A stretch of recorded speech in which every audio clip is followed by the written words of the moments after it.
안녕하십니까. JTV 전전 뉴스입니다. 50대 여성을 폭행한 혐의를 받고 있는 국민의당 김광수 의원이 경찰 조사에서 혐의를 부인했습니다. 사건 발생 뒤 열흘 만에 피의자 신분으로 경찰에 출석해 5시간 동안 조사를 받은 김 의원은 해당 여성이 자해를 시도해 이를 말리는 과정에서 벌어진 일이며 폭행은 없었다고 혐의를 부인한 것으로 알려졌습니다. 경찰은 오늘 조사 결과를 토대로 김 의원과 해당 여성에 대한 재소환 여부를 검토할 예정입니다.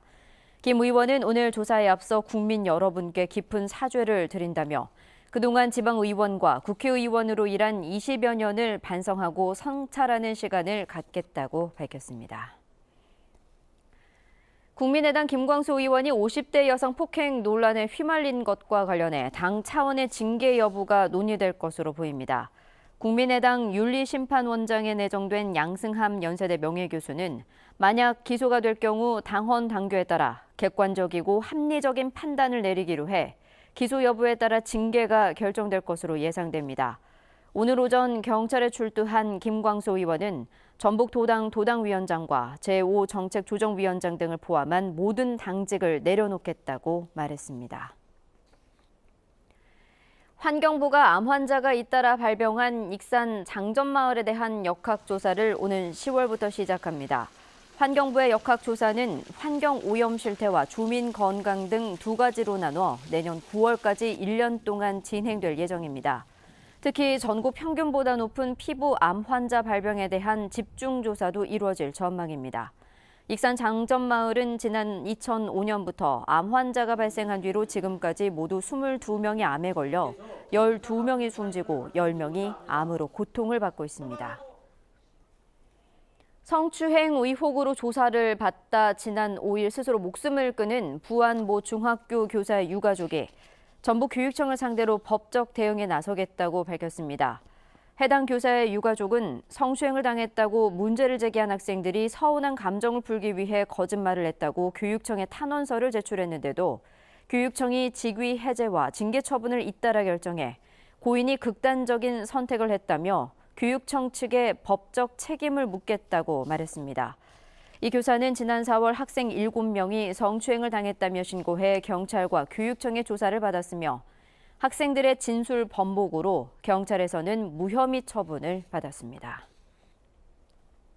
현대중공업이 국내 한 해운사가 계약한 물량을 군산 조선소에 배정하면 꽉 막힌 협력업체의 숨통이 트인다는 주장이 나왔습니다. 전북도의회 박재만 의원은 국내 중견 해운사인 폴라리스 쉬핑이 지난해 6월 현대중공업에 32만 5천 톤급 초대형 광탄 운반선 3척을 맡겼다며 이 가운데 한 척을 군산으로 배정하면 위기의 협력업체를 구할 수 있다고 강조했습니다. 박 의원은 선박 건조를 위해 보증이 필요한 만큼 정부가 선박 펀드를 활용해 보증에 나서면 군산에 일감을 배정할 수 있다고 설명했습니다. 2023 세계 잼버리 대회 새만금 유치단이 개최지가 결정되는 아제르바이잔 현지에서 막바지 홍보 활동을 펼치고 있습니다. 세계 잼버리 새만금 유치단은 현지에 새만금 홍보 부스를 설치했으며 내일은 코리아 립세션 행사를 열어 새만금과 전북을 홍보할 예정입니다.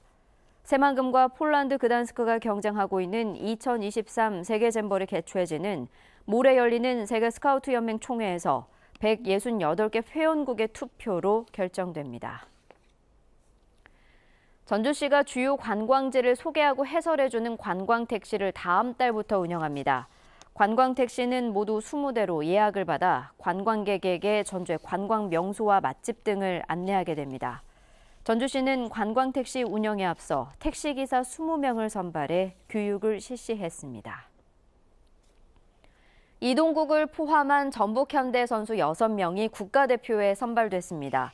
신태용 감독은 2018 러시아 월드컵 아시아 최종 예선 9차전과 10차전인 이란과 우즈베키스탄 경기에 나설 국가대표에 이동국과 김신욱, 이재성, 김진수, 최철순, 김민재 등 전북 현대 선수 6명을 포함한 21명의 명단을 발표했습니다.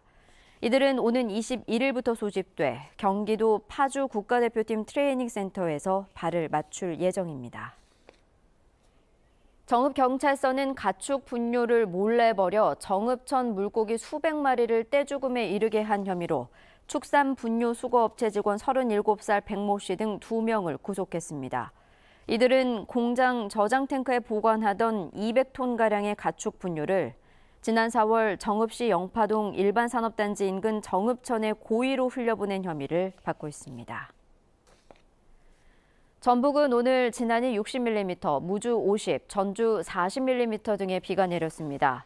내일도 흐리고 비가 오겠습니다. 오늘 밤부터 모레까지 20에서 60mm의 비가 내리겠습니다. 천둥과 번개를 동반한 가운데 곳에 따라 시간당 20mm 이상의 강한 비가 내리는 곳도 있겠습니다. 내일 낮 최고 기온은 전주가 29도 등 27도에서 30도의 분포로 오늘보다 2도에서 4도가량 높겠습니다. 전주기상지청은 당분간 후텁지근한 날씨가 이어질 것으로 내다봤습니다. JTBC 8시 뉴스 예고입니다. 50대 여성을 폭행한 의혹을 받고 있는 국민의당 김광수 의원이 오늘 경찰에 출석해 혐의를 부인한 가운데 국민의당은 김 의원의 징계 방안을 검토하기로 했습니다. 여제자 성희롱 의혹으로 감사를 받다가 스스로 목숨을 끊은 교사의 유족들이 교육청의 무리한 감사에 대해 법적 책임을 묻기로 해 논란이 커지고 있습니다. 집단 암이 발생한 익산 장전마을에 대한 역학조사가 오는 10월부터 시작됩니다. 암 발병 원인이 밝혀질지 관심이 높아지고 있습니다. 갈수록 여름이 길어지는 기후변의 영향으로 한라봉 같은 제주산 작물은 물론이고 이름도 낯선 아열대 작물들까지 재배가 꾸준히 확산되고 있습니다. 자세한 소식은 JTBC 8시 뉴스에서 전해드리겠습니다.